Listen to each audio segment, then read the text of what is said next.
Hello, everyone. I'm Randy Arrington, and welcome to another special episode of Page Valley Living.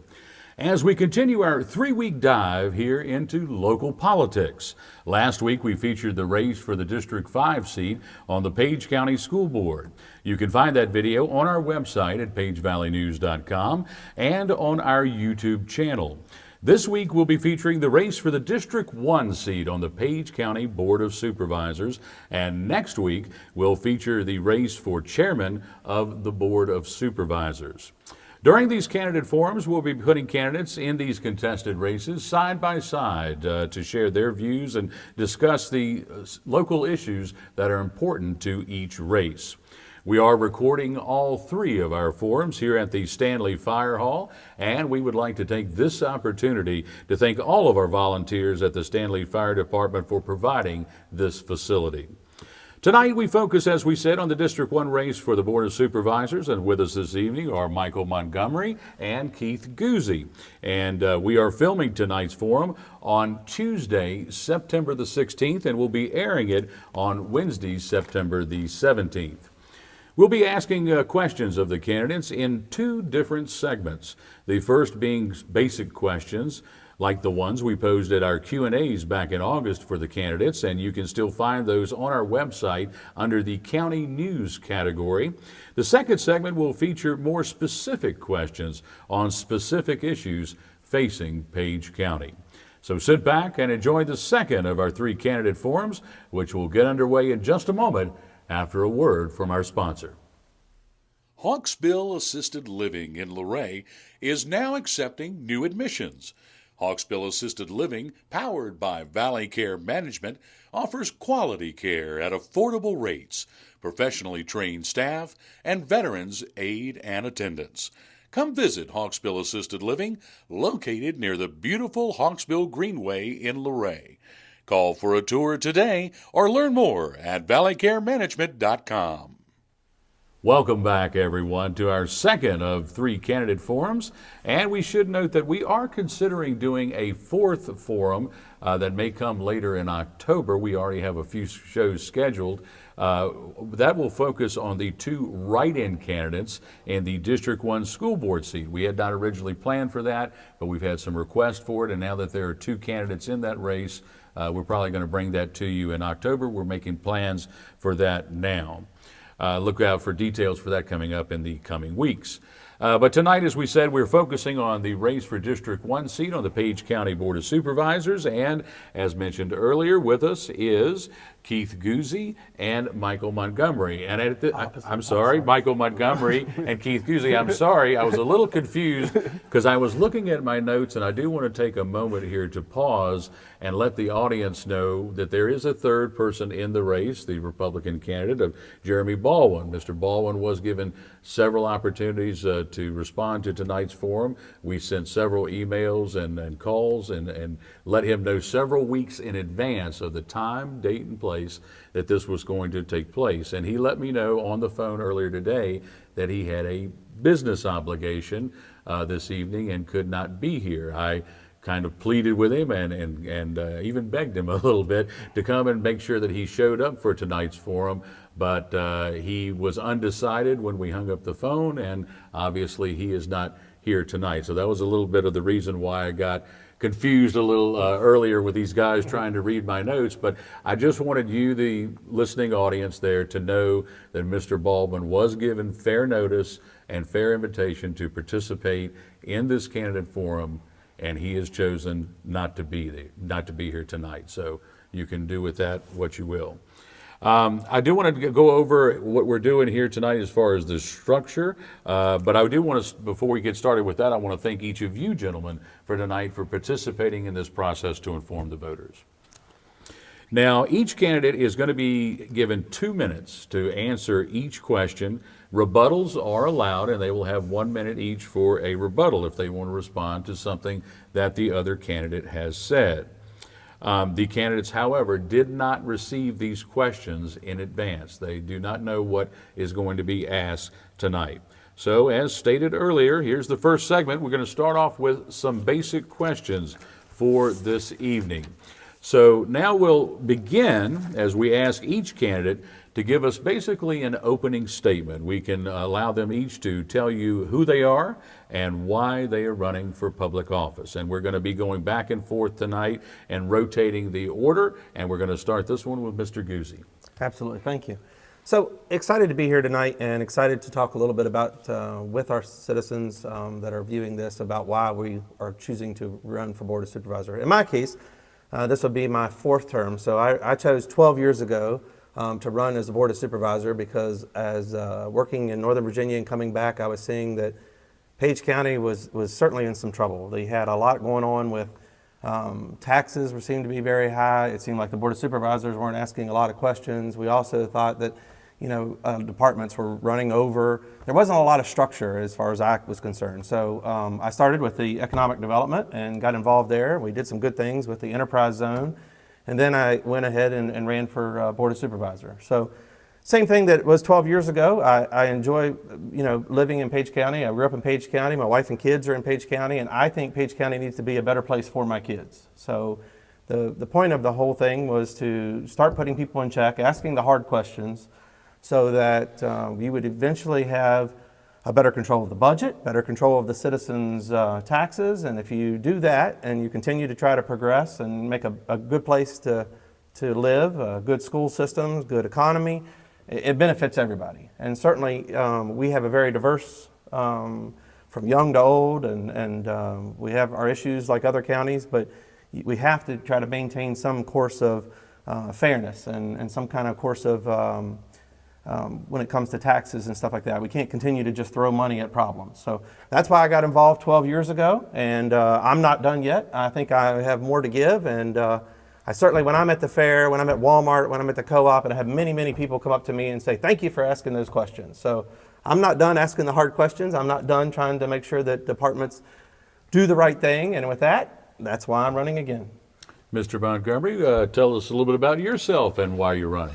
Yeah, I'd like to thank you for putting on this forum. It gives us an opportunity to, reach people that we might not get to talk to on a regular basis and kind of get our name out there, what we stand for, what we believe, and what we want to do for the county. Lifelong resident of Page County, graduated from Luray High School. I'm a veteran of the United States Air Force. I came back to Page County. I've lived in many different districts throughout the county, all the towns throughout the different years since I've been here 50 years.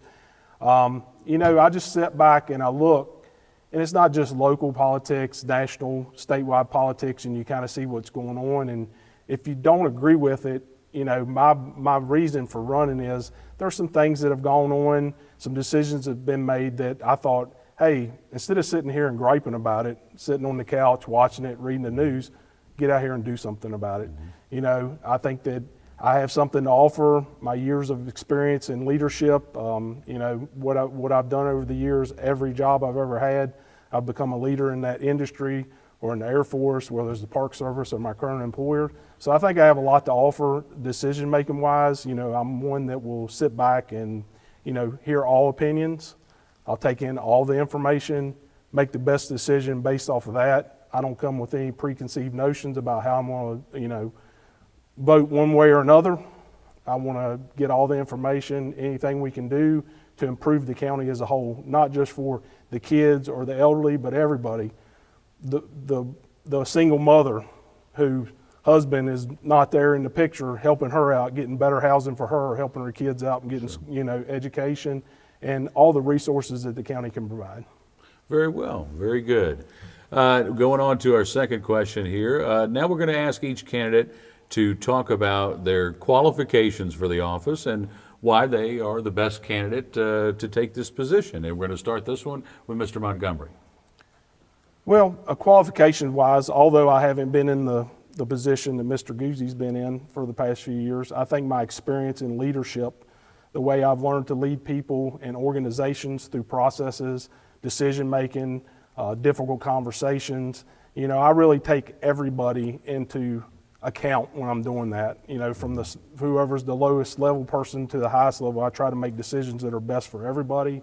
No matter what I do, I try to think of everybody that it's going to affect, not just the positive, but the negative effects of a decision. Because there's always, no matter what, you're going to have a negative to a positive or a positive to a negative. It's no, you're not going to please everybody, but you want to make the best decision for the whole. What's going to be most beneficial for the most people in the county. Right. And Mr. Guzy, your qualifications and why you think you're the best candidate for the office.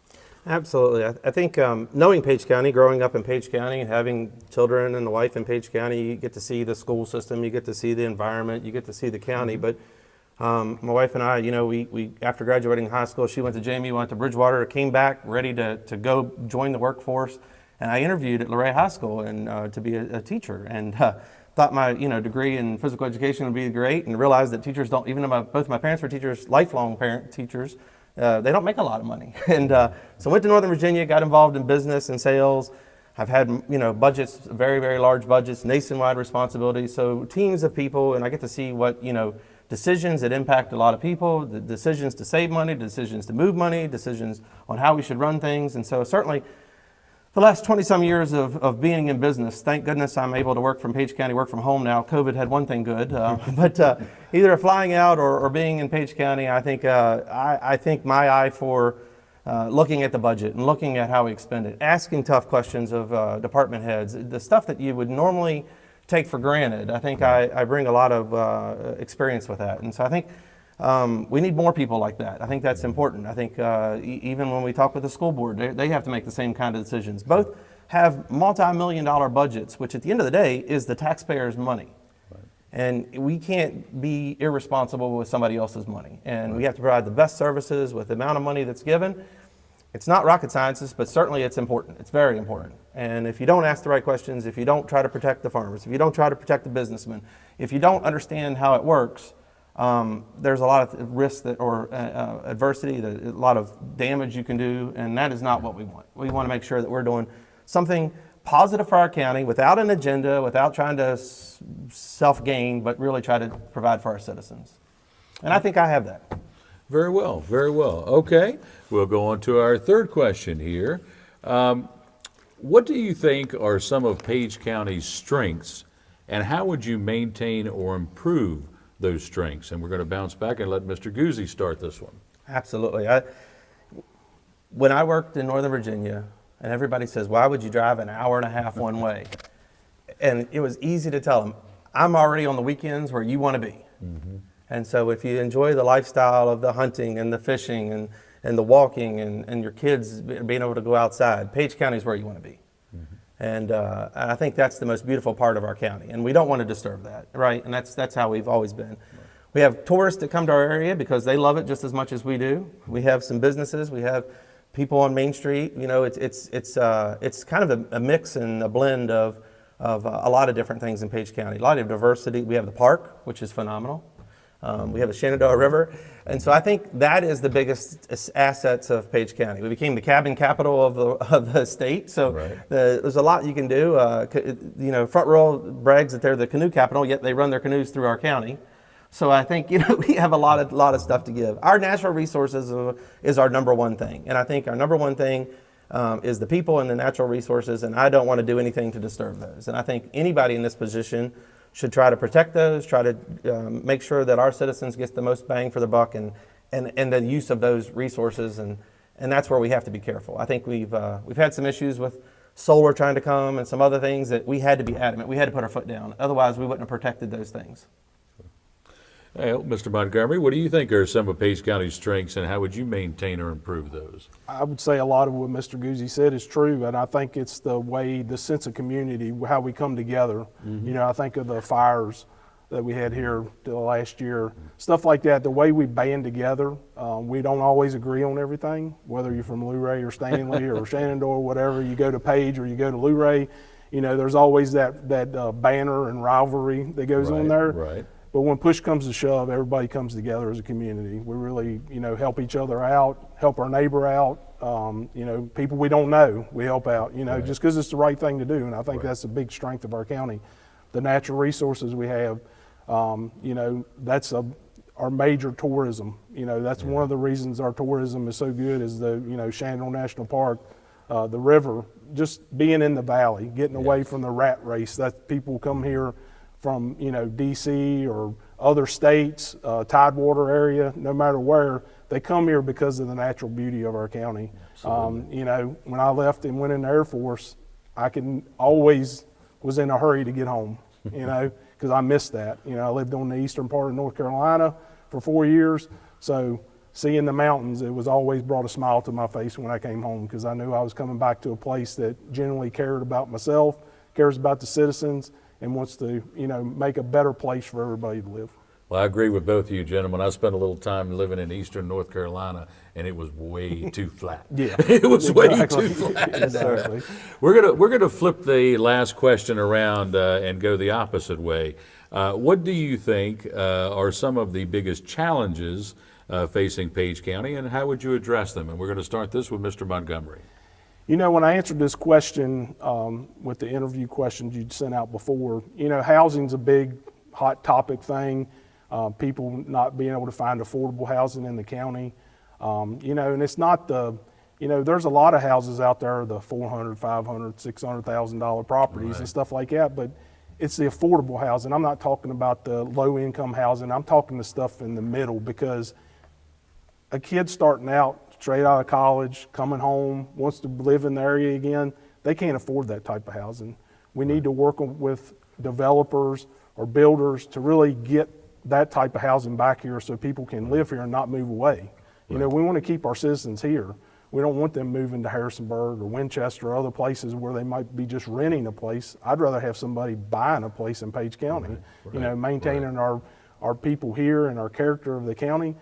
Another thing that's come up here recently that really has disturbed me is the state of social services in the county.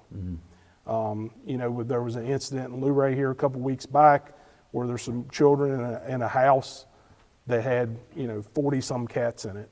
They took out there, and from what I understand, talking to people, there's been complaints made about this situation, and just doesn't seem like things get done in a timely manner. And we have to protect the children. You know, Sure, we're the caretakers of the children, so we should be doing everything we can to protect them, make their lives better, let them be kids, not to have to worry where they're going to get their next meal or where they're going to live, or if their parents are coming home. We need to take care of the children in Page County. I agree totally. And Mr. Guzy, what do you think are some of the biggest challenges facing Page County, and how would you address them? So we have one of the biggest things that I think happened is the sprawl from the city, right? So we have a lot of people coming from the city. They sell their townhouse in Ashburn for $1.3 million, and they can easily come to Page County and buy a house, right? Yes. And then, you know, the same people with you know, out of Richmond or their kids have moved to Northern Virginia, and they don't want to live in Northern Virginia or Richmond, but they want to live out in the Valley. So we have people from a certain higher economic level coming to Page County and can afford. And what they've done over the years with the Airbnbs and those kind of people coming to Page County is the house that, you know, when my wife and I first got married, you could go out and buy a $120,000 house, a $90,000 house. You could fix the bathroom up with your buddies on the weekend. You could flip the house to make $10,000. You know, living in a two house for 2 years, it's tax free. And then do it again and again, and you prosper because you're getting a better for your family, you're doing better for your family, but you're working hard. And I really struggle seeing that's not there. And but we are in an area where there's a lot of growth, and so it is hard to say we're gonna go ahead and do something. You know, there's a lot of people that says not in my backyard, right? So we've shot down the senior development, we've shot down some of the assisted housing that was coming. So really, a lot of that growth is going to be required to done in the towns, and the towns have a lot of available property to do that, and we want to try to back that and support that, which I think, you know, several of the supervisors and I have met with the towns on multiple occasions to try to push. Certainly, we want to look at drugs, how it impacts our kids and stuff like that. Things aren't getting rosy and getting any better, right? We know that. And we spend a lot of money for child services. We spend a lot of money for the jail services. That's across the state of Virginia, right? So that's no different. And I think we have the same problems that they have in Southern Virginia, as well as we have the same problems they have, you know, outside of Northern Virginia. But I think that's our things that we have to keep out for. And I think we've supported a lot of departments and functions to be able to make sure that we are trying to do our best. Right. And we're trying to, you know, reach out to developers and things to do our best, but it's certainly an uphill battle with those problems. All right, very well. Good, gentlemen.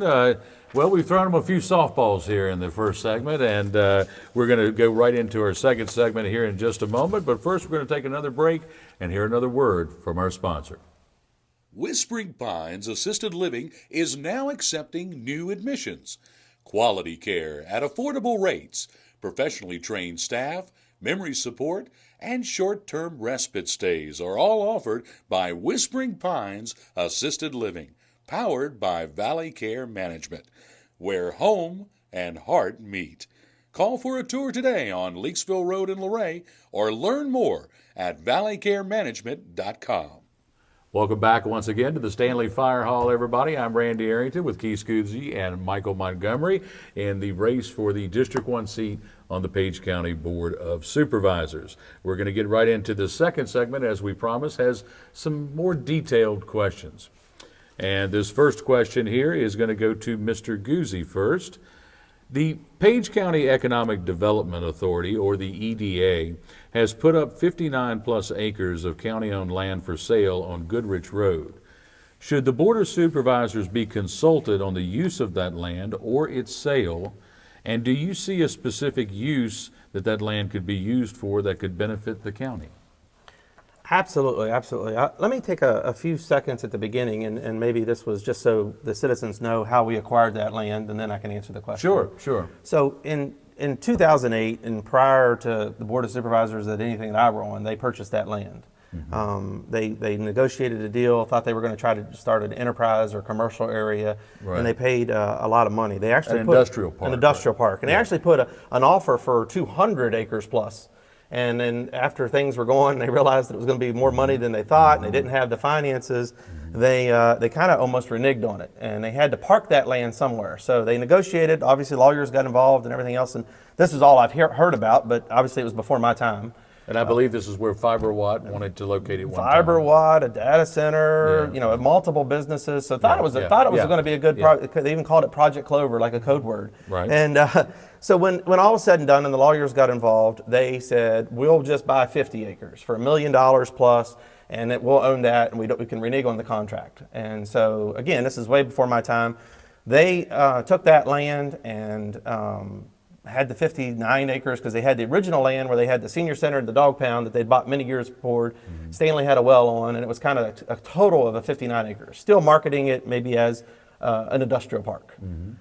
But when they got that land, because of the controversy and kind of reneging on the deal, they parked that land with the EDA. The Board of Supervisors didn't want to own it and hold on to it. They parked that land with the EDA, and because of that, for almost 20 years, they said, go out and market it and sell it. Mm-hmm. And for 20 years, 18 years or so since 2008, they haven't been able to be successful selling that land, right? And then nobody's wanted that land, maybe the location, maybe the amount of land, maybe the different things. At one time they talked to railroad, and then the railroad says, spur's not an option there. Right. So to say all that, to tell you the history, is the EDA then has this land that the Board of Supervisors bought with taxpayer dollars. Mm-hmm. And I'm very convinced that at the end of the day, we would like to see something valuable for our citizens at that land while recouping the taxpayer dollars, right? So the taxpayers put out $1 million for that land, and that's a big deal. Right. And so the EDA now has that land, and I think, yes, they should be consulting the Board of Supervisors. The Board of Supervisors should be able to recap that land for the citizens. And I'm just going to let you know, I'm going to give each of you an additional minute on this question. Okay, because we thing. did some history there. So absolutely. You each get additional minutes. So I think taking that and saying, okay, the citizens ought to get that $1 million back, right? And somehow, some way. So they marketed it over the last, like you said, multiple years, and now they've even had an offer on it in the past. We had an offer for a neighbor many, many years ago when I was on the EDA. He just wanted to protect it, and so I think that at the end of the day, offers have to be able to recoup some of that, if not all of that money. And then if it needs to go back to agriculture, it needs to go to housing, that's fine. There's a lot of opportunities of other land we own in Page County. The Board of Supervisors and the EDO have other properties if we can market it, especially along 211 and stuff where I think it could be good. But that land itself, if we're throwing our hands up and saying let's go away from it, at least we got the feedback from the citizens yesterday. Mm-hmm. I've gotten tons of phone calls and emails over the last 6 months, and now that we're trying to market it. Right. And if we can say, okay, that land has to do something, let's put offers. And that's what the EDA did. With our blessing, they said, they asked, what do you sell? I said, hey, we want to get our citizens' taxpayer dollars back, and what can we do with that land? For us to pop something up on the middle of the county where there's no access and no roads, it's not that it doesn't really lean itself to a lot of industrial business, commercial. It's in the middle of nowhere. You can't walk to it. You have to have infrastructure. So a lot of things there is against it. So I think at the end of the day, if we're doing the right thing, I think the EDA has just slightly consulted us saying, what do you want to do? But I hope that they do come back to us and say, here's the offers that we got. They're very transparent on all the offers, and they're able, with our input, picking the right thing for the citizens. Right. Very good. Very good. I'm going to repeat the question for each candidate because these are a little more detailed.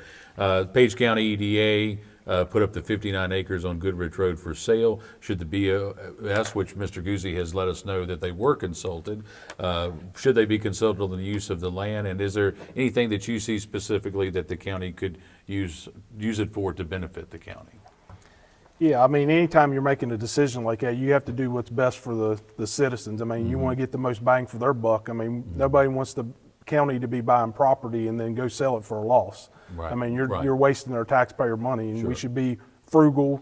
And when you're in your household, you just don't go willy-nilly spending money and go for a loss. You want to make a profit on stuff.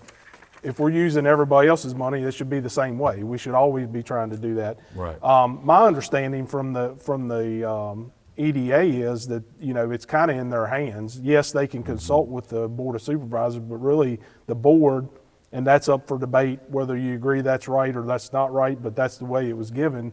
Is EDA has the final say on it, and the board is really just kind of more of a, hey, this is what we got, and here's the deal, what we've gotten. Okay. Whether you agree with that or not, or I agree with that or not, that's up for debate at another time. Sure. But I think there's opportunity there. It's just finding the right buyer. And I think with the price tag that's on it, it's going to take a special buyer. Not anybody's just going to come in and buy that type of property Right. for that amount of money. Right. But they want to get $1 million out of the property, so to recoup what they spent on it. Right. So, I mean, eventually there's going to have to be a decision made if they don't get any buyers at that price, whether to drop the price or to do something. The county's going to have to put something there. Right. So, I mean, there are opportunities there. Whether it is for a planned community, I think that would be a great thing if we could do that. Would like I say, not the low-income housing, but if we could put a planned community in there, like a subdivision, you could put a park in there, you could have a center where a community center in there, stuff like that. I'm sure there's other industrial things that we could bring in there that could potentially, be a benefit to the county, bring jobs to the county. That's the things we need to be looking at, and the things we need to be looking for those opportunities to improve Page County, whether it's jobs, housing, whatever can benefit the county the most. Right. I shouldn't comment on these things, but I will say one thing that it was interesting when the county purchased that land, how it was agriculture and then all of a sudden it was industrial and the price went from here to here. And in my personal opinion, I think the county paid too much for it, but I'm not supposed to be commenting. I'm not supposed to be Which is a prior board long time ago, right? Right. Absolutely, absolutely. All right, gentlemen, we'll move on to the next question now. One fear, we may have hit on this a little bit, but one fear for those 59 acres, and I think it was said last night at the meeting during the comment period, but is the potential for proposal for a data center. Do you think there is a real threat of data centers coming to Page County? And how would you react to those proposals if they came? And we're going to start with Mr. Montgomery. I know there's a lot of fear out there. People I've spoken to are like, we don't want data centers. I definitely, personally, I don't want to see one of these humongous data centers like data centers that you see in Northern Virginia, places like that. I think you have to get all the information. I think there's a lot of misinformation out there. There's probably improvements been made, the way they cool the data centers, the way they provide electricity to them, stuff like that. The infrastructure would definitely have to be improved no matter what you did. Transmission lines, stuff like that. It's not something I would say yes or no to right now. It would have to be a lot of education, a lot of assurances there before any type of proposal like that I would sign off on. Because that's one of those things similar to the solar, that once you get it, you got it. It would provide a lot of economic advantages for the county, but with every good thing comes the bad part of it. So right now I know a lot of them have a large consumption of water for cooling, stuff like that. I don't know that that's what we want to get into. So, you know, if there's improvements, they're more efficient, not as much an eyesore, not as much an impact to the county, then it might be something you can look at down the road. But right now, probably not. Okay, very well. I'll repeat the question. We talked about one of the fears of those 59 acres was a potential proposal for a data center. Do you think that there is a real threat of data centers coming to Page County, and how would you react to that, Mr. Guzy? Absolutely. So we've all seen that the data centers in Ashburn have moved out to Fauquier County, Culpeper County, and they're certainly moving this way.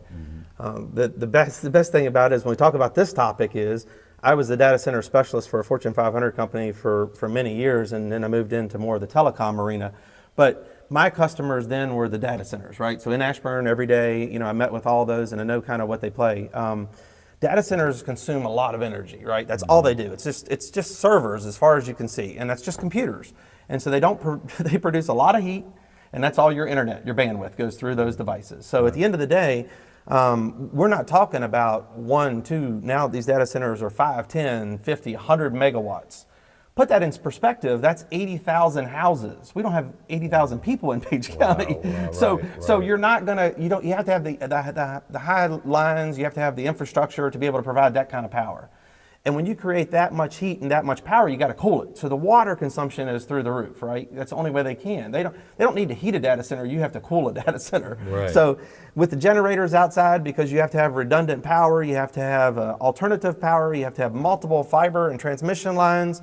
It is a drain on the infrastructure, and it does create a handful of jobs when you're building it. Usually specialized guys that's all they do is build data centers, right. And then they're gone, and then the data center turns the lights out because all those servers don't need to be babysat. Right, and so right. you have a handful of employees and security guards in a big building that doesn't create a lot of jobs, but it does take a lot of resources from our county. So I think from being in that industry, the noise pollution, the consumption of resources, the local impact, our electrical bills, once you start building that infrastructure, what does Shenandoah Valley Electric do? They have to spend money. So how do they get that money back? Right. As a citizen. So I would be very worried, and I think we've done what I did with the solar when I was the only one fighting to stop the solar, is I think that we have to put our foot down and say, do we want data centers in Page County? I would lean to say, no, we don't, and we need to go after that the same way we did with the solar. Very well. All right. Let's go into question number 3 then. Short-term rentals are another hot button issue in the county. Do you believe this issue is more perceived or real, and how would you address it? And we start with Mr. Guzy. It is real to anybody that goes out and looks for a house. At some point or time, it has to be real, right? Because there's not a lot of places to rent. You see them advertising. But if you start walking around, and the town of Luray, to get an Airbnb, you have to apply to the council, right? You have to apply to the town, and they have put it on the agenda. So you see, first thing we heard is every apartment behind Walmart or every townhouse behind Walmart was Airbnb. Right. But it really is a handful. It really is a handful. Correct. And there is a lot. There's people that are, the Airbnb king in our county that owns more Airbnbs than anybody around. We're the cabin capital of the state. So you would think there is a lot of Airbnbs.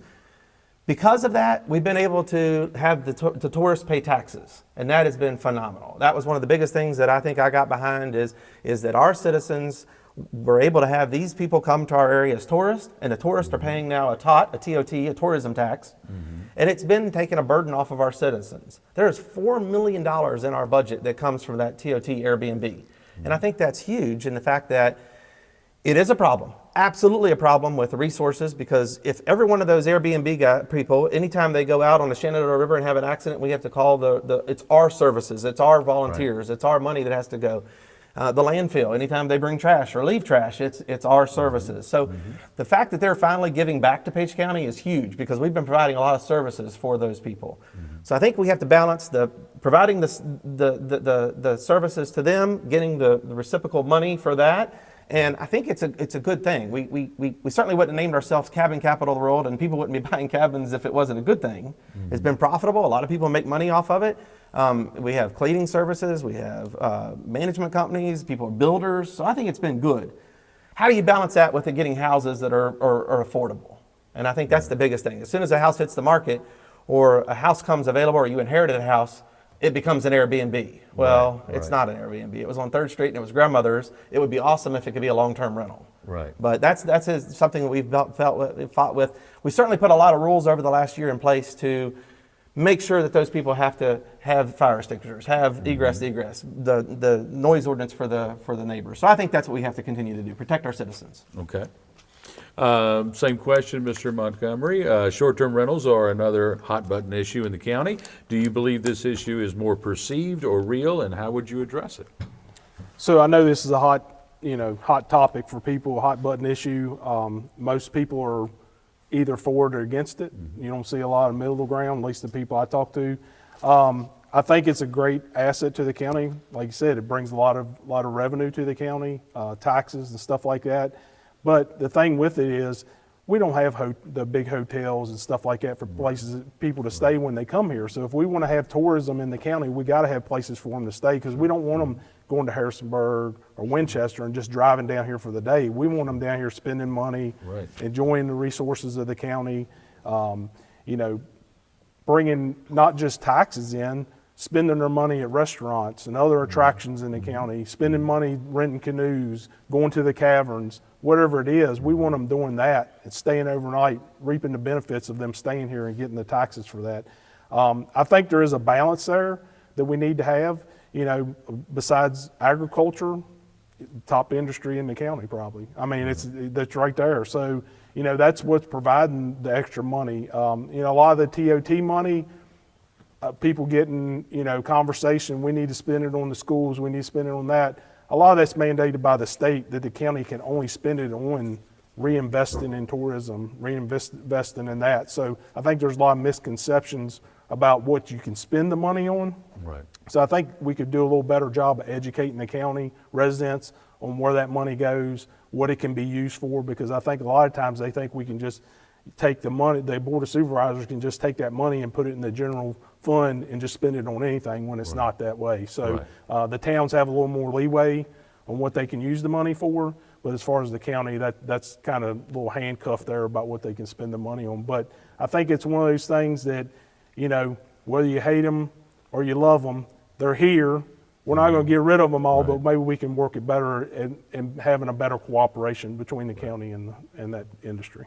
One side note on the numbers, and you gentlemen can correct me if I'm wrong, if you know the exact numbers, but I believe when Page County was given the designation of cabin capital of Virginia, we were talking somewhere between 300 to 400 in the county, and the Economic Development Office just sent out sort of a tourism emailer that I think I received just today that had that number over 600. So just to kind of give a little perspective. Of course, it's been several years since we got that designation, maybe even a decade, decade or so. So obviously over time it's going to grow. But I think at the last working session, the committee was informed that it's like 6 or 7% of the county. Right, Mr. Berner. Mr. Berner brought that up. Well, and I think I respond about that is that, the TOT funds, and I was the big advocate of pushing for a more TOT, the tourist paying.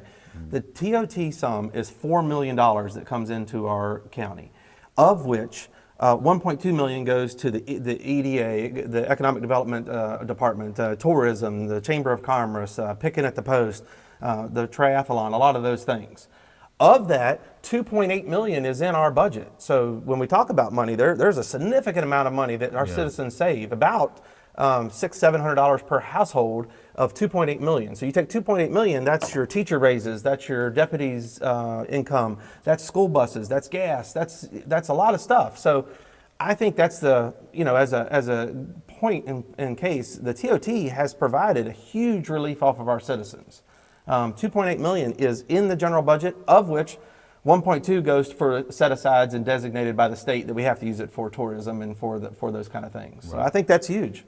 Mr. Montgomery, I'm going to give you another minute to comment. Now, I will say I've got one more question related to TOT funds, but I want to give you one more minute so we have equal time here to talk about this. Yeah, and when I was saying there's misconception, I think that a lot of residents think we can just use the whole amount that we're getting from TOT for those things. And I think people get excited when they can't see that money being spent on teacher raises, improvements to roads. I mean, you name it, people have asked for it. I've seen comments when that comes up. So I think that's where the misconception is. And, I know Some of it does go to the general fund. We can use that stuff, but there is a good portion of it that, is designated for just those things. And I don't want to get into another rebuttal back and forth, but I think you may know the answer, or both of you may know the answer to this. Is it 50% that goes into the general fund of the TOT? 70% goes into the 70%. general fund. Yes, 30% is the 1.2 million goes into set aside, where we have to use it to advertise, we have to use it for tourism, Chamber of Commerce, the Economic Development so Department. I just want to get 2.8 million is in the general fund. Okay, so 70%. I just want to get percent. So Yes. 70% Yes. goes into the general fund, 30% is then reinvested back into economic Absolutely, development. right, Tourism. right. And Yeah, and it's tourism. not just the advertising or the reinvestment. I mean, it can be used for other stuff Right. as long as it's for tourism. Right, It brings right. tourism to the Right. county. I just wanted to do that for the viewers so we could break that down and get those numbers there, because a lot of people don't know that, and I'm glad you brought that issue up in terms of knowing the breakdown. So I did want to get that from a factual standpoint clarified. So, and thank you for both being kind of even on that. So I wanted to keep the time fair both ways. Okay, what's our next one here? Oh yeah, affordable housing. Affordable housing is another hot topic, a topic of discussion around the county among residents. What could be done to create more affordable housing in the county? And we start with Mr. Montgomery. Well, I think we have to look at partnerships because, there are a lot of people that build houses, but if we want to bring affordable housing, you have to have somebody that's going to be willing to build many houses, not just the one here, the one there type thing. So that's like with the property we were talking about earlier. Those types of properties, we need to look at having an investor come in and do that type of building. There are plenty of people out here building the $400,000, $500,000, $600,000 houses out the golf course, different places like that. But that's not where you're going to put your affordable housing is. Right, We need to find the right piece of property, the right partner to work with to try to bring that type of housing to the county because we're in dire need. And whether you say it's from short-term rental purchases or whatever, it is a problem for people. When people are moving out of the county because they just can't afford to buy those types of houses. Right. There's a lot of properties that have been improved by the short-term rental. They were sitting there falling down. Nobody was buying them before that, Right. and they were just kind of being dilapidated and not being fixed up, and they have improved those properties too. So it's a double-edged sword, no matter which way you look at it or which side of the fence you're on it. But we just need to look for that partnership of, a developer, not townhouses, maybe townhouses, but I think most people would rather have that smaller house, the starter type home, where we can get people, younger kids, back in the county, out of school, getting their first home, getting their feet underneath them, and then progressing up from there. Very good. And Mr. Guzy, as we said, we're talking about affordable housing, another hot topic of discussion among residents. What can be done to create more affordable housing in the county? I think it is a huge topic, and I think some of the things we've kind of laid the groundwork over the last year is meeting with the towns. And the Planning Commission's done a lot of work with this. We've asked them to look at this and how we could do it. And it all comes down to infrastructure, right? So you have to have the infrastructure. Being in District 1, we're not going to go to Rileyville or at the end of Page Valley Estates to put up apartment buildings, right? You got to be able to walk to them. Is your shopping close by? Is there sewer, septic? And the infrastructure kind of trumps all that. So I think working with the towns, the town of Luray, Shenandoah, Stanley, that's where they have the growth tiers. If you look at growth tiers, it has to be close to the towns. And you want to have a person with an apartment, maybe they only have one vehicle, right? So if you have a family while the one person is using the vehicle, the other person will be able to walk to the laundromat or to the Walmart or to be able to go to the dollar store. So I think that's important. You can't just stick them anywhere in the county. If you have 10 acres, you can't say, we're going to put a low-income housing or we're going to put a lot of apartments here. You have to be close to the growth tiers. And so I think that's one thing we've looked at with the planning committee, and I think that's spot on. Josh in our county, in building and zoning and our development and planning, it has to be in those growth tiers. And so I think working more and more with the towns. I think Town of Luray is kind of at an issue though because their infrastructure, right? They're addressing their water and septic, and they are a certain percentage of their septic. And then where they can do it. So they can't normally do it as good on the east side as they can on the west side near the golf course because they have better pipe system in there. So it's not just a simple answer and I got 10 acres, we're going to go get somebody in here to build some houses. It's got to be close to where they have the infrastructure. And then you got to be where it services the people the most. And I think we've looked at that people, we had a company come out there to the airport and build some apartment buildings, which was really People nice. Inc., yeah. People Inc., and it was very nice apartment buildings. Yeah. And if we could do more of that, and we can get more of that in our county, I think that's a win-win. But that's the biggest thing I say is, it's got to push the towns. We got to push the towns. We got to make sure we're working with the towns, because I don't think you're going to do that in the middle of the county, in the middle of nowhere, right? And I think that our farmland and everything else, you're going to get a huge argument back from that. That's the reason we protect our farmlands and our woodland conservation. So I think that's where we're at. Well, you know, the People Inc. project was a great project, sir. and those apartments, I think they filled up like that, and they've got a waiting list. But we should mention that was had a lot of federal grants and federal money involved in it, and it took us about 10 years to get through all the red tape to get that But they look built. great. So, but they're They're very great. functional. They use and a lot. They Yes, sir. filled up immediately. Yes, They sir. filled up. Well, I'm going to circle back because I want to end on two budget questions, because I think one of the primary things that our supervisors do is spend our tax dollars. So we're going to talk about two budget items, and we're going to circle back a little bit to short-term rentals. Going back to that, during the last budget cycle, the Board of Supervisors decided to raise the transient occupancy tax to 10% in lieu of raising levies on real estate and personal property. Do you agree with that decision, and why or why not? And this question starts with Mr. Guzy. I absolutely agree. I think I made the motion, or if not, I was part of the motion to move forward with that. I've heard from more and more citizens that having the tourists pay some of our taxes to be able to use our services is spot on.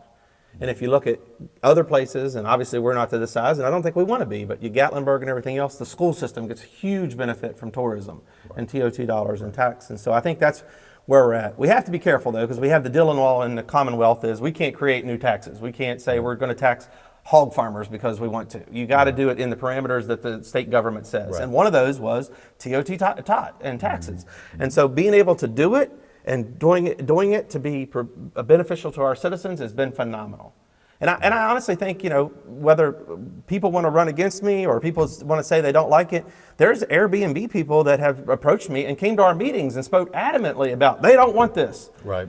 But if you look at last year's numbers versus this year's numbers, there was zero drop off. In fact, there was an increase. So that meant because we did the TOT taxes and we made that so it would take some burden off of our citizens, we did not hesitate or did not go back, did not fall off, did not have any reduction in stays. So now there's a lot of fierce competition, and we talked about that. My grandmother's house on 3rd Street or something like that when somebody inherits it. Right. But competition's fine, but it wasn't because of TOT taxes. The taxes took a benefit off our citizens, and I stood behind it when I made the motion, and I stand behind it now. I think finding ways to citizens to pay and being able to provide services in our county, and it was a phenomenal thing. I'd do it again. Very well. And I'll repeat the question, going back to short-term rentals and talking about the budget. During the last budget cycle, the Board of Supervisors decided to raise the transient occupancy tax, or TOT, to up to 10% in lieu of raising levies on real estate and personal property. Do you agree with that decision, and why or why not? I think that my initial thought on that was like, why are we increasing it by doubling it? Because I did think it would have a negative impact on stays because you're increasing the amount of money that people are having to stay here. Sure. Yeah. I would like to see the numbers on the stays being the same because you've increased the number of short-term rentals probably in that time too. So that could have offset some of that. Good point. But I think we're at where we're at now. I would just hate to see that be used again to increase it again and then again, and that always being the answer. I think we need to look at, if taxes, we need to look at ways of looking at other taxes and how they're structured and, you know, what we can do to make those more beneficial to helping out instead of just going after that, because tourism is a big thing here. And if you start negatively impacting that, it's not just the short-term rental owners that you're impacting. You're impacting the cleaners that go there. You're impacting the maintenance people, the people that do lawn work for them, the people that do tree work. It's when people hear about TOT money and the taxes and stuff like that and the short-term rentals, it's not just the person that owns it. There are a lot of people that work in the industry that don't own them. And there are a lot of people in Page County that own them. Everybody thinks it's just people from Northern Virginia. It's not. It's a lot of owners that live in Page County. Absolutely. So, right now we're where we are, and I think it's bringing a lot of money to the county. He gave you the numbers earlier, the $2 million plus to the county budget, and that's a good thing. So I don't know if it's something that can be revisited in the future if it presents itself, but we definitely don't want to use that as as a crutch to say every time we need. So we don't want to look at other ways to be creative to make money for the county. Just always put it on TOT. Okay, I'd like to rebuttal on that. I think Sure. that the biggest thing is we never have continuously done that. I think that's the one thing that's really nice about it is it was something we did years ago and put in place, and it was very successful. And then last year when we put the 10%, it wasn't something we'd done every year. And when we looked at it, the biggest thing we heard from Airbnb owners was this is going to negatively impact it. So we said, let's put this stuff in place to monitor and manage it and see how we can do it. And when we had $2 million come in at 5%, you had to have $4 million to come in to say we didn't impact it, right? So that's it. And I talked to Tyler, our director of finance, and he said absolutely. The numbers aren't solid because you got to have payments in the rears and everything else. But when we get it, it's well over $4 million. So the fact that it did not take away from our Airbnb owners, they had just as much income. We got $2.8 million in the general fund, and I think that's been the win-win. Yeah, you certainly don't want to continue to tax stuff, and you got to be in parameters. And the state of Virginia only allows us to do certain things, so we can't come and say we're going to tax this or that or whatever. There's a lot of people talk about wanting to do things, but using this tool certainly benefited our county, and I think that was a great thing. Okay, and 1 minute rebuttal for you, Mr. Montgomery, to respond. Yeah, again, I mean, the numbers are what the numbers are. Again, I would say that probably you've increased the ownership of short-term rentals in that time, so you may have gotten the money. I wouldn't say all the property owners maintained what they did before. You just have more people doing it. So you've increased the number of short-term rentals is where you're probably getting a bump on that. Right. Oh, and I think that's competitive, right? That's how we live. We're a competitive nature. So if my Airbnb is nicer than your Airbnb, it's not because TOT that people didn't stay there. It's because I had a hot tub, or I have the views of the Shenandoah River, or I have the mountain access. And so I think that's played a big portion in people's Airbnbs. Some people haven't updated their Airbnbs, and some people are building these brand new ones that are state of the art. So I think there's got to be a balance. I'll still give you another minute because he got a little extra time. No, it is. It's all about balance, and it's about the balance of the number of Airbnbs we have in the county. I mean, like anything, whether it's houses or apartment buildings or whatever, it's all about what the county can support. So, we can't just go and say, let's build another 2,000 Airbnbs. Right. And we can't just say, let's go put a 500 unit apartment building in somewhere. It's what we can afford, what the land can support, and what the county can support. And there's some belief that the market is going to kind of balance itself, Oh, I work think so. itself out Absolutely. too. Yep. So, okay, very well. Well, we hit that one pretty good. So we're going to move on to our last question before we get to closing statements here, and it's also about the budget issue, and we're going to start with Mr. Montgomery. The school budget is the largest portion of the overall county budget by far. Do you feel that the county is doing enough to support our schools and that our schools are adequately funded, or do you think more should be done? Another hot topic. So, talking to teachers and people that work for the school system in the county, anybody that works wants to make the best amount of money that they can. They want their salary to be the most competitive, be in line with everything. And I think the county is doing what they can do. Personally, I think that the school board and the school system needs to look at maybe how they can make things more competitive. I believe there's a lot of overhead in the school system, that maybe some jobs can be combined, stuff like that. That's probably not going to be a popular opinion. I know I'm putting myself out there on that, but I think there's some things that they can do where, and it's not teachers, that they can use that money then to increase salaries for their teachers. I think, like anything, when you're in private industry, you have to look at ways to be lean, be more competitive. You can't just hire, an extra 100 people to do the job. You got to figure out ways to do it and be competitive and give somebody a living wage that they can, support their families off of. So I think there's some opportunities there that they could probably look at when they bring the next budget before the board and look at ways that maybe being a little more lean. I don't think we ask enough of our governments to do that. I think we just want to add another job here, another job there, but maybe we need to look at ways of working better because we are spending people's money. We're spending their hard-earned money, and they want to get the most bang for their buck also. They want to see the county or the school spending their money in a wise way, most efficient way to be able to provide those services. Right. Okay, and I'll repeat the question for Mr. Guzy. The school budget is the biggest portion of the overall county budget by far. Do you feel that the county is doing enough to support our schools, and are they adequately funded, or should more be done?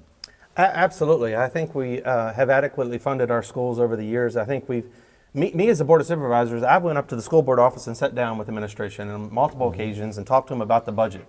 We've had an open communication, we've had a roundtable discussions, we've had a lot of discussions over the last 12 years because they are the biggest employer, the biggest budget, the biggest line item, and they certainly impact our kids, right? So I have 3 kids that went through the school system. I'm on my last kid now, a daughter that graduated from Luray, and a son, and now I have a son that's a junior. So it went all the way through from Springfield up. We got to see the middle schools, got to see everything, and I think it's big. I think the biggest thing you got to understand is the Board of Supervisors contributes $12.7 million to their $46 million budget. The school board tells the school system administration how they spend it. Right. And so, unfortunately for the school board, they've never came with a lean proposal. It's always been, I want this, this, and this. And a lot of it's state mandated, right? So you have to have so many English teachers, so many stuff. So I think we've worked together to not only have their teachers have raises over the last several years to make them more competitive, but we've also kept the burden off the citizens because we've tried to flat fund, trying to get the state to chip in more money, trying to see how we can do things. We've chipped in money. We've taken some of the projects, the CIP projects, the capital improvement projects to put roofs on schools or HVAC. We've taken that on as a county to take that out of their budget. We've also said, let's try to see how we can spend on cell phones, paper, stuff like how can we do it on one contract and do it better?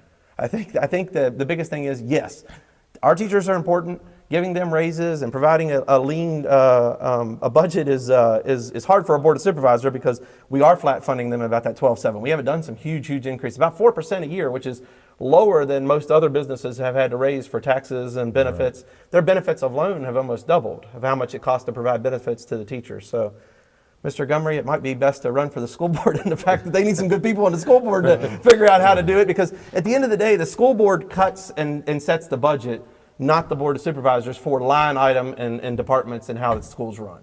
So working hand in hand with them and trying to get them to do it, we've done well, but that's where we're at. Well, I wish our school system would have maybe had the winning lottery ticket. We could have got more lottery funds out of that $1.4 billion ticket recently. That's everybody's dream. Well, gentlemen, I appreciate you both being here tonight. I think you've treated each other fair. We've been even with the time. So now we're going to be at closing statements, and we will be starting with Mr. Montgomery. So I want you to, on this one, we've been using this in a conversational manner. I want you to look there at the camera and look out at the voters and the people that are watching tonight and today or whenever they're watching this video, and tell the voters why they should cast a ballot for you during this election. Well, like I said, you've heard a lot of information this evening. Mr. Guzy's going to provide you with a lot of numbers. He's been doing it for 12 years. I'm an option to that. If you want somebody that's going to look at things maybe a little differently, maybe manage things a little differently with the county, within the parameters that can be done, then I'm your candidate. I try to treat people always fairly. I try to always think of, like I said before, the lowest person on the totem pole or the highest person on the totem pole and do what's best for everybody in the county. It's unfortunate that the other candidate wasn't here tonight. I think he missed a great opportunity to be here with everybody. That should be looked at too. You want somebody that's going to be present and there for the meetings and there when the decisions are being made. So I can guarantee you I'll be there for every one of those decisions. Other than that, you got to go with your heart, what you feel, who you think the best candidate is. Ultimately, it's the voters that make the decision, so it's up to you to take all the information that you've been given and what you're going to hear over the next couple of weeks and make the most educated decision you can on who you want to vote for and who you think can lead District 1 and the county into the future and make the best decision for the citizens of the county. Very well. And your closing statement, Mr. Guzy, address it to the camera and tell the voters out there why they should cast a ballot for you this election. Well, thank you for putting this on, and I'll keep it simple and short. I think the biggest thing is I've asked the questions over the last 12 years. I've done the due diligence. I've tried to make sure that I've done what for our citizens that I'd want somebody to do for me. My cell phone number is out there. If anybody has any problems, I'm certainly always pick the phone up. I always call them back. I think whether your road's washed out or you're concerned about this with the schools, you're concerned about this with economic development, I pick the phone up, I answer it, I get back to them with an answer. And I think that's key. You got to find somebody to be able to do that. And I think that is where we're looking at is what's the person that's going to serve us best. Because they don't have an alternative motive. We're not going to make a fortune. There's nothing here to gain. But I want to continue to serve the county, and I think I'm not done yet. I think I have another 4 years left to do that, and I think for the citizens, they deserve that. And I think that's where I'm at. I think if we find out how we can continue to work together, get the right people on the board, we're going to do the right things for our citizens. So I'm not done yet. I can looking forward to serving for another 4 years, and we'll go from there. Very well. Well, once again, I do want to thank both of you for being here tonight. I appreciate your cordial banter towards each other, particularly in today's heated political atmosphere that is out there. So I appreciate. And I got one more thing to say about that. I think you made a wonderful point with that.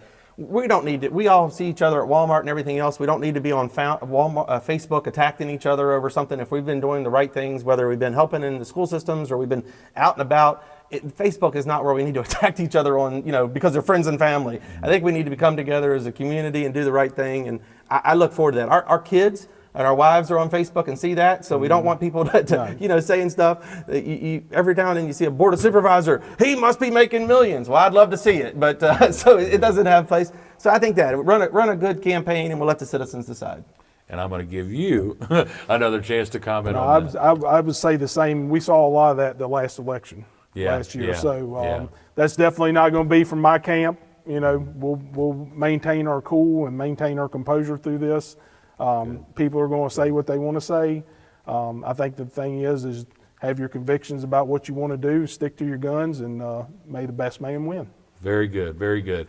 And again, I'm going to thank both of you for being here tonight and participating in the process. And just for the purpose of us as moderators here at Page Valley News, I do want to reiterate that we gave Mr. Baldwin ample notice several weeks ago about the time, location, and date of this. I spoke to him today on the phone to try to encourage him to be here tonight, and he was undecided at the time. I will say he did say he had a business engagement at 7 p.m. on a Tuesday night, but again, you all can take that and do with it what you will. We won't comment further, but we just want to let you all know that we did give equal opportunity to all of the candidates in this race. None of them saw the questions beforehand, and they were all given adequate notice to plan to be here. So we'll move on. We do want to give you a couple of quick reminders about the election. Early voting in person begins this Friday, actually, September the 19th. You can go to the county government building, go around back, and go down in the ground basement floor there, and go down the hall and to the right. And the registrar has the early in-person voting there that begins Friday morning. October 14th is the deadline to register to vote in this election. October 24th is the last day to request an absentee ballot. And of course, Tuesday, November 4th is Election Day. Please remember to bring a valid ID to the polls when voting. And no matter how you cast your ballot, in what manner, or who you vote for, just remember to get out there and do your civic duty and vote. It is very important. I know a lot of people feel like their vote doesn't count, but it does. I can remember a Luray mayor's race that came down to one vote on occasion. So remember that. And next week we are going to be featuring the chairman race for the Board of Supervisors with Bucky Thomas and Jared Berner. They're going to be joining us for that forum next week. And we want to wind up by saying if you've liked our video, hit that like button, share it with a friend, and subscribe to our YouTube channel. It's at Page Valley News if you put it in the search engine on YouTube. We want to thank Eleanor Arrington for all of her work behind the camera tonight and in the editing room this week. And as we always end every episode, we want to remind you to go down to the Page County Animal Shelter and help one of our furry friends find a forever home. Until next week, from the Stanley Fire Hall, from Michael Montgomery and Keith Guzy, I'm Randy Arrington saying get out there and vote.